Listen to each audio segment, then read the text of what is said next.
American Comics. My Warhammer Simulator Chapter 401 to 420. At this moment, old Cypher lay dying in your arms. A smile of relief seemed to grace his aged and resolute face. His towering frame rapidly cooled, then shriveled and withered into a hunched and emaciated corpse. If you hadn't personally slain this legendary, fallen angel, just now, you would have struggled to believe that the corpse before you belonged to an Astartes. Could this be the appearance of an Astartes succumbing to age and death? Or did old Cypher fall victim to some mysterious curse? Or perhaps the title of Cypher Lord itself is the problem? You sighed unconsciously, muttering to yourself. You suppressed the complex emotions surging within your heart. You cradled old Cypher's emaciated corpse in your hands and exited the spacious cavern that had been your home for the better part of a year. You deliberately chose a leeward spot among the jagged boulders, placing his withered body on the sandy ground. You raised a ceramite-clad hand from the front of your iron-gray artificer power armor. Specifically, from the chest plate adorned with the half-skeleton of an unknown being, and recited a command phrase. From within the pocket universe shard of the Chronos crystal, you retrieved a small canister of promethium. Carefully, you poured the fuel over the shrunken corpse. Grasping the bolt pistol at your hip, you retreated a few steps and unhesitatingly pulled the trigger. Boom! Instantly, with the roar of a bolt round, old Cypher's withered corpse was engulfed in a raging inferno fueled by promethium, wisps of pale smoke slowly rising and dissipating in the breeze. You bowed slightly towards him, offering a slow Aquila salute. Turning, you re-entered the spacious cavern, beginning to gather your belongings. You inspected the lion sword and broad power sword crossed on your power pack, as well as the two relic-grade pistols hanging at your waist. You also secured the Dark Eldar power whip to the side of your thigh armor for easy access. This toxin-laced power weapon, capable of incapacitating even Astartes with a mere touch of flesh. You intended to let the next enemy you encountered experience its effects. By the time you had thoroughly erased all traces of your presence and drove the Eldar jet bike out of the cave, the raging promethium flames had completely consumed the shriveled corpse, reducing it to a pile of black ashes scattered by the wind. You paused on the Eldar jet bike for a moment, as if paying silent tribute to the end of a legendary figure. Then, donning your white hood, you unhesitatingly rode the Eldar jet bike towards your own new journey. Now, is the only duty of this Cypher Lord to find a way to awaken the lion? I'm afraid that as soon as I get close to the Dark Angel's fortress monastery, the rock, I will be completely torn to pieces by the inner circle lunatics swarming out of it, right? Driving the Eldar jet bike across the endless desolate landscape, you pondered your future plans. So, this matter can't be rushed at all. I should wander around the galaxy for a while, see the sights, do some good deeds occasionally, and maybe a little bit of mischief? A faint smile unconsciously touched the corners of your lips. However, just as you were feeling a little excited about your unrestrained galactic wandering, swish, swish, swish, your keen ears suddenly picked up the sound of Eldar engines coming from behind. You immediately turned your head to look back, only to see 3 Reaver jet bikes floating in midair, rapidly approaching your position. And the riders on them were not ordinary Dark Eldar warriors, but 3 homunculus clad in black and green shimmering nightmare armor, with heavy-bladed claves strapped to their backs. Homunculi? Why would they, as elite Dark Eldar warriors, be here? Could it be that a Dark Eldar archon has landed on this planet? Your mind raced. Without hesitation, you steered the Eldar jet bike in a different direction, while also increasing the throttle. Quickly raising the plasma pistol in your hand that would never overheat, you pulled the trigger at the approaching enemies. Chirr, chirr, chirr, a barrage of azure plasmaspheres erupted from the muzzle, relentlessly pouring towards the homunculi. Even though they reacted quickly, immediately scattering the 3 Reaver jet bikes in different directions. The plasma pistol, like a small artillery battery, still blasted one of the homunculus's Reaver jet bikes in midair. The dark figure with the heavy blade instantly tumbled and bounced onto the sandy ground below, engulfed in heavy flames. At the same time, the agonizer power whip had already been casually gripped in your hand, and the agile tip of the whip, like the breath of a venomous snake, swiftly lashed out towards the opponent's neck.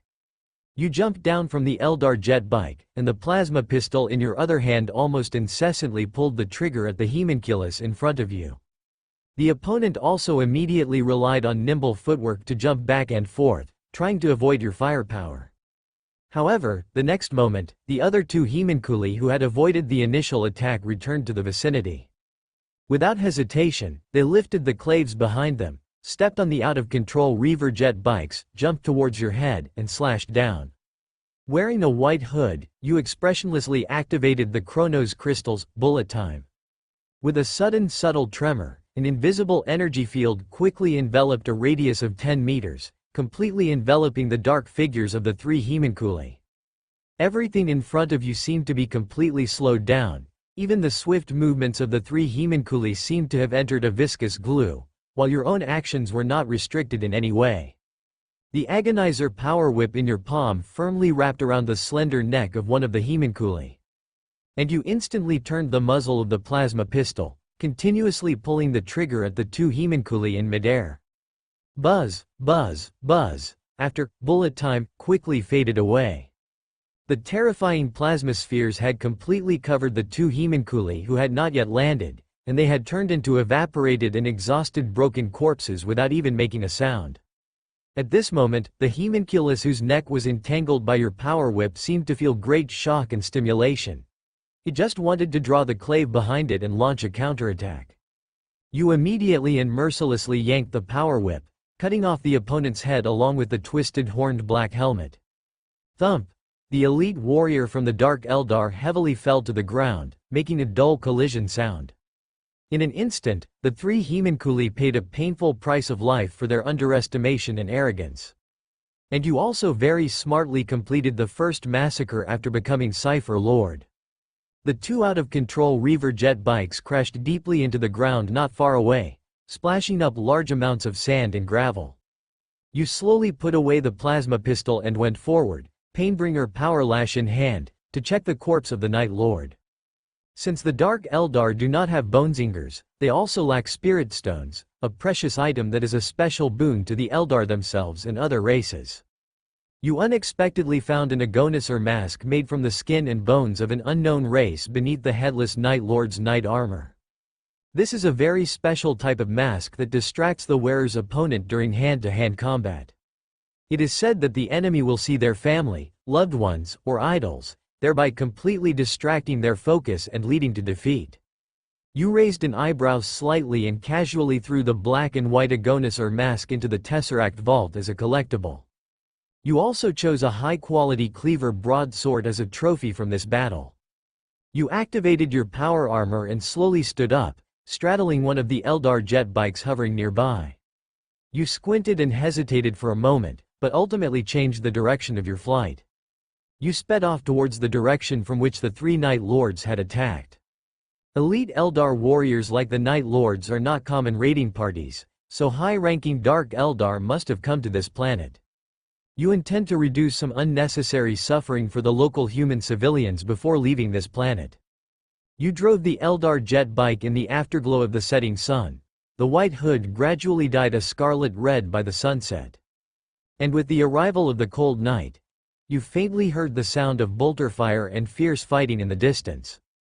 You immediately stopped advancing and casually put away the Eldar jet bike. You drew the two relic-class pistols hanging at your waist and gripped them tightly in your palms. Without hesitation, you silently crept towards the direction of the sounds of battle. Soon after, you successfully reached the edge of the battlefield.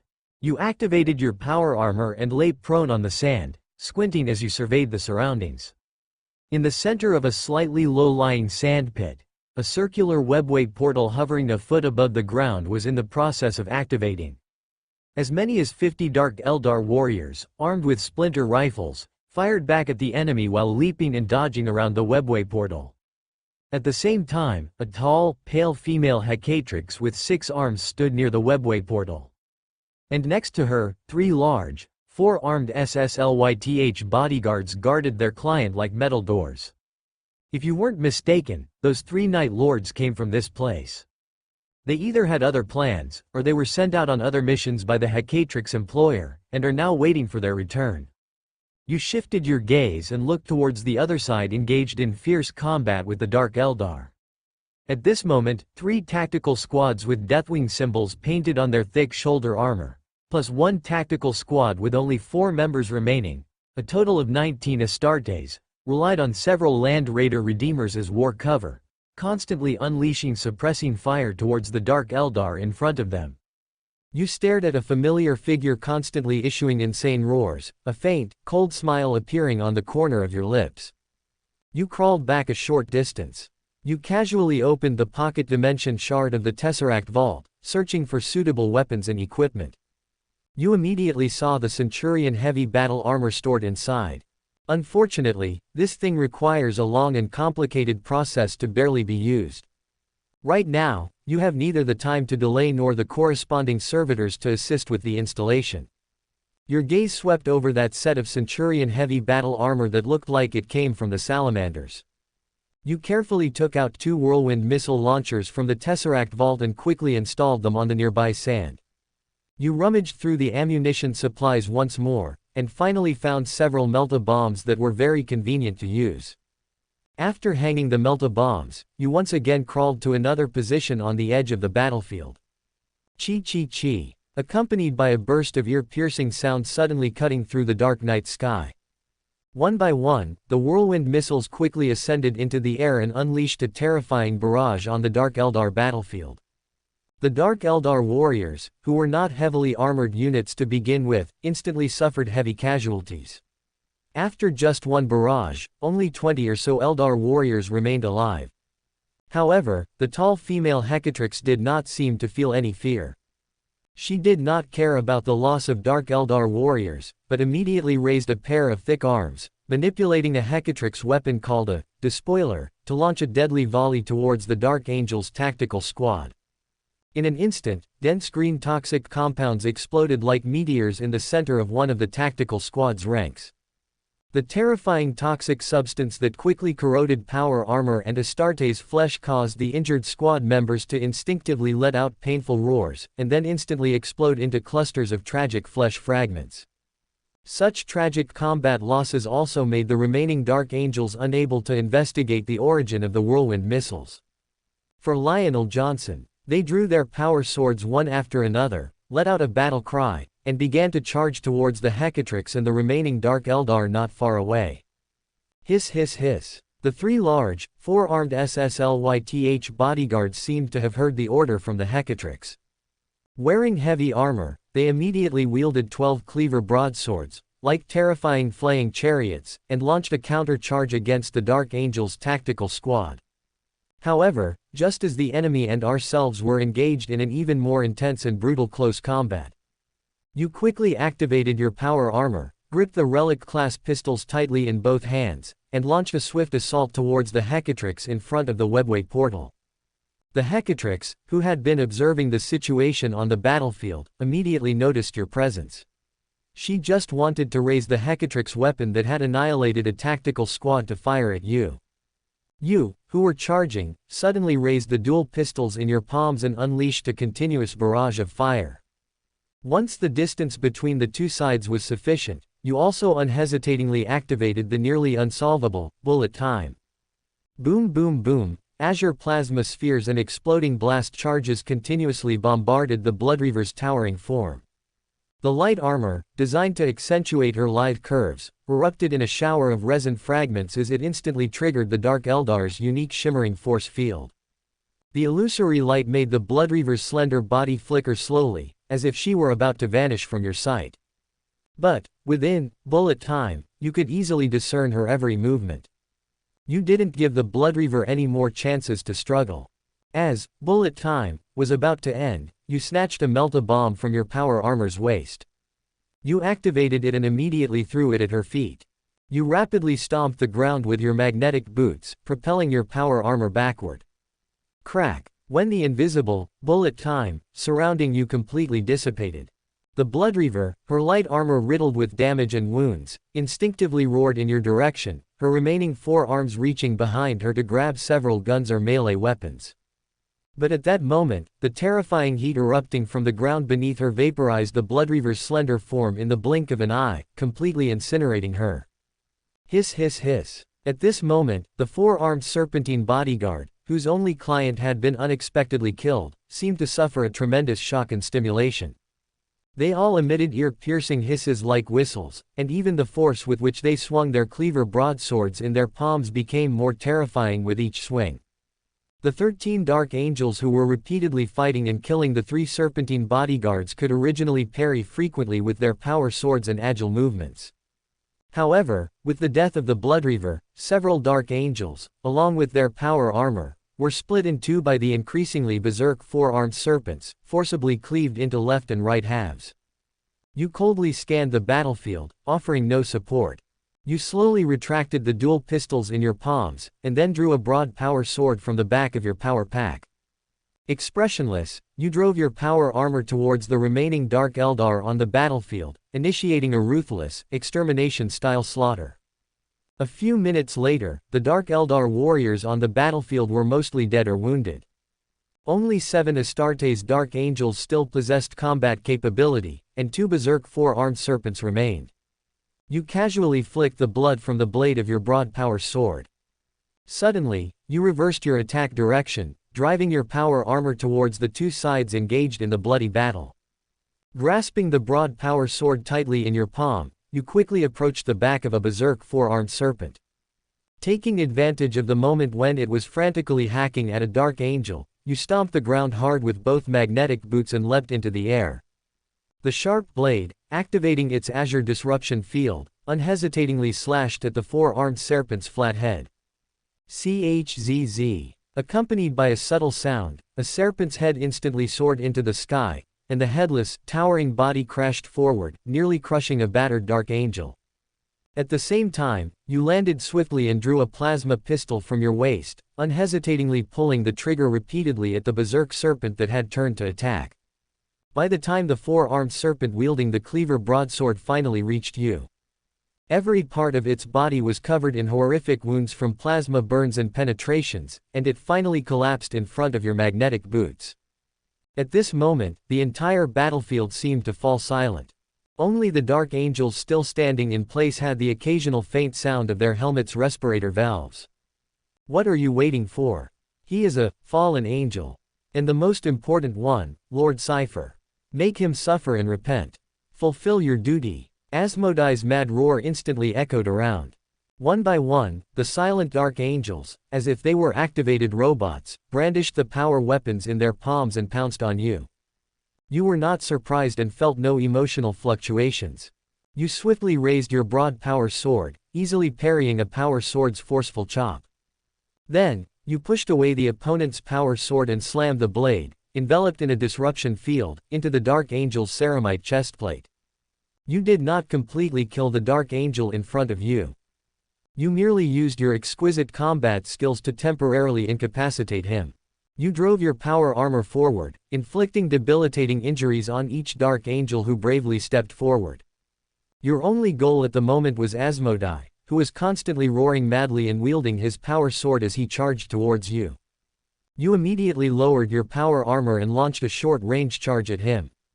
The rapidly rising power sword deflected his weapon, while the heavy shoulder plate slammed into Asmodee's ceramite chestplate. Instantly, Asmodee, who let out a muffled groan beneath his dark green helmet, stumbled backward and fell to the ground. However, just as he knelt on one knee, trying to get up and counterattack, your broad power sword, swung again, had already descended upon his towering body.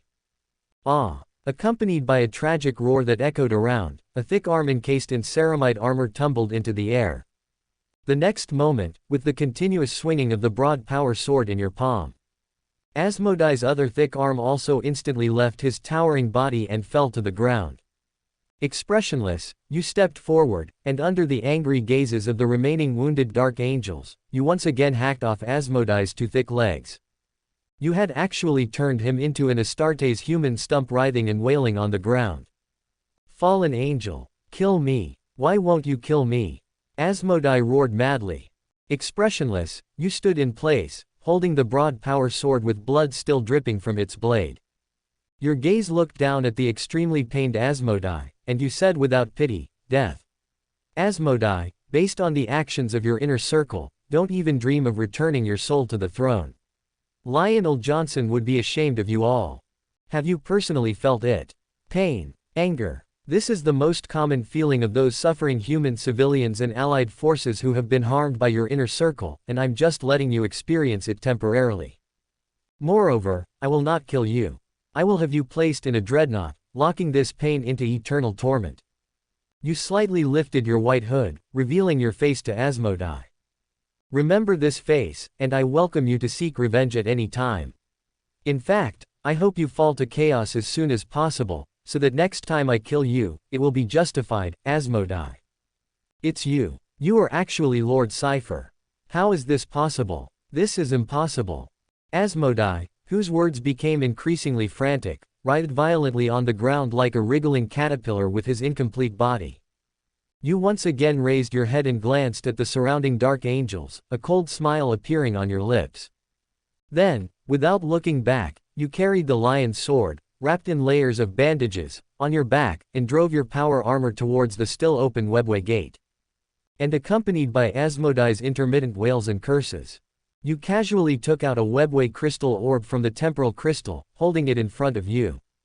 Following the established rituals and corresponding gestures taught to you by Old Cypher, you carefully modified the transmission coordinates of the webway gate. Buzz buzz buzz. When the constantly rotating circular webway gate emitted a low hum once again, you unhesitatingly drove your power armor, holding the broad power sword in your palm, and stepped into the completely unknown inner space of the webway gate. Your towering figure completely disappeared in front of the dark angels. And the webway gate on the battlefield slowly closed, eventually disappearing completely. Emperor on Terra, the webway is really fucking huge.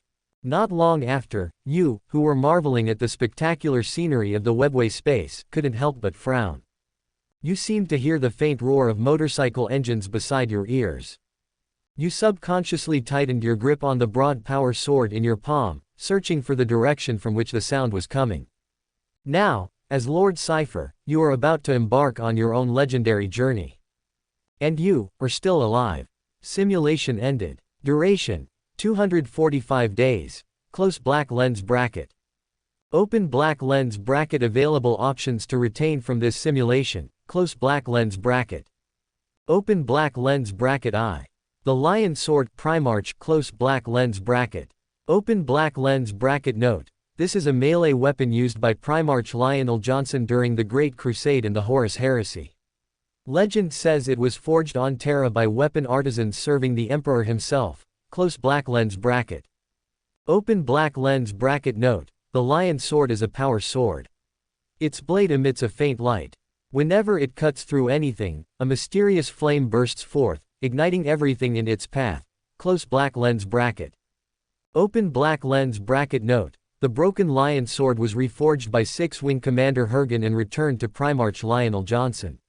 Now, as Lord Cypher, you wield this powerful Primarch weapon. Close black lens bracket. Open black lens bracket. Note: anyone who disrespects her is unforgivable, upon touching the Lion's Sword, will be drawn into a mysterious, real illusion. A blurry figure resembling a roaring lion will initiate a terrifying duel until the person releases the Lion's Sword. Close black lens bracket. Open black lens bracket. Note: you are already dead. The blurry figure, seemingly the spirit within the sword, says coldly with crossed arms. Close black lens bracket. Open black lens bracket. 2. Dark Angels Avenger Pattern Land Speeder. Comment. Close black lens bracket. Open black lens bracket. Note: the Avenger Pattern Land Speeder is a rare variant of the Land Speeder, currently used only by the Dark Angels chapter and its successor chapters. Close black lens bracket. Open black lens bracket. Note: the Avenger Pattern Land Speeder is the Dark Angels' main vehicle for hunting the Fallen. Equipped with 4 engines far larger than those of ordinary speeders, and Plasma Storm Battery, this flying vehicle can handle most combat scenarios. Close black lens bracket. Open black lens bracket. Note: the STC and related information about the Avenger Pattern Land Speeder are closely guarded by the First Legion. Even the Adeptus Mechanicus is unaware of it. Close black lens bracket. Open black lens bracket note. What? An extremely valuable land speeder STC. Where is it? The Mechanicus Magos exclaim with delight. Close black lens bracket. Open black lens bracket 3. Salamander's Assault Centurion Heavy Battle Suit Mastercrafted Close black lens bracket. Open black lens bracket note. This is an Assault Centurion Heavy Battle Suit from the Salamanders chapter. Equipped with siege drills, this battlesuit will become a humanoid tank that terrifies enemies and fortifications alike. Close black lens bracket. Open black lens bracket note. The Assault Centurion Heavy Battle Suit can be fitted with melta weapons, flamers, or stormbolter arrays, and any other weapon you want to mount. Close black lens bracket. Open black lens bracket note. This Salamander's Assault Centurion is a heavy battle suit that old Cypher accidentally stole from the Blood Ravens chapter. Unfortunately, lacking the support of servitors, he never wore it. Close black lens bracket. Open black lens bracket note. Power armor. So outdated. Heavy mechs are the Space Marines' romance. A Centurion user from the Ultramarines chapter offers a compliment. Close black lens bracket. Open black lens bracket. This simulation has ended, costing 1 throne gelt. Close black lens bracket. Open black lens bracket. Current throne gelt balance 0. Close black lens bracket. Open black lens bracket. Insufficient resources for the next simulation. Please replenish in time. Close black lens bracket. Open black lens bracket. Proceed directly to the support prayer page. Close black lens bracket. The simulation gradually ended, and Luo Sha quickly came back to his senses. He blinked his somewhat dry eyes and began to carefully examine the text and notes on the simulator page. Inherited the title of Lord Cypher. And survived. Tisk, I thought I'd get a black technology legacy like a time crystal. Even if we can't figure out how it works, the collectible value alone is immeasurable. I feel like if everything goes smoothly, we could trade it for a Gloriana-class battleship from the Adeptus Mechanicus, right? Of course, the more likely scenario is a large Adeptus Mechanicus fleet leading countless Protector Imperialis and Scutari legions to hunt down Lord Cypher. That's much scarier than the Dark Angels. But speaking of which, this is the second simulation body to survive, right? Luo Sha's eyes flickered as he subconsciously stroked his chin, muttering to himself.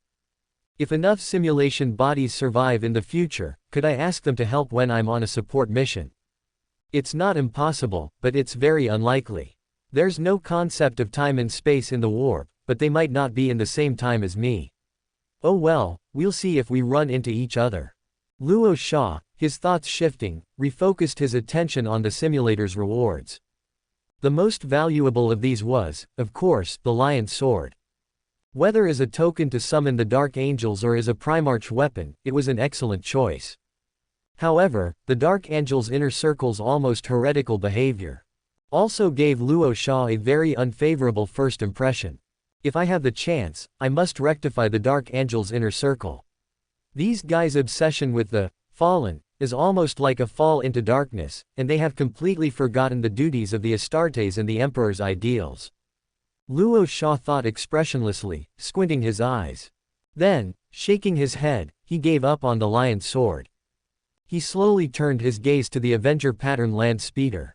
It's a pity, if what was in front of him was the STC template of the Avenger pattern land speeder. Luo Sha would have chosen this reward without hesitation, even giving up the Lion's Sword. Now, there is only one Avenger pattern land speeder. For Luo Sha, it was like chicken ribs, tasteless to eat, and a pity to discard. So, in the end, Luo Sha chose the Assault Centurion, which could enhance the team's overall combat capability. After Luo Sha casually pressed the reward option. Buzz buzz buzz. Accompanied by a low humming sound that vibrated the air. A heavy battle suit nearly 4 meters tall and weighing perhaps more than a dozen tons appeared out of thin air in front of Luo Sha and landed heavily on the metal floor. Thud. Luo Sha, who was sitting cross-legged on the metal bed, immediately got up and came closer. He tilted his neck slightly, examining the battle suit while also reaching out to touch the cold, heavy ceramide armor. I wonder if I can get Reditus and Doom to modify this thing into a more easily wearable automatic mode. If they can't handle it, maybe I can ask Tony to try it.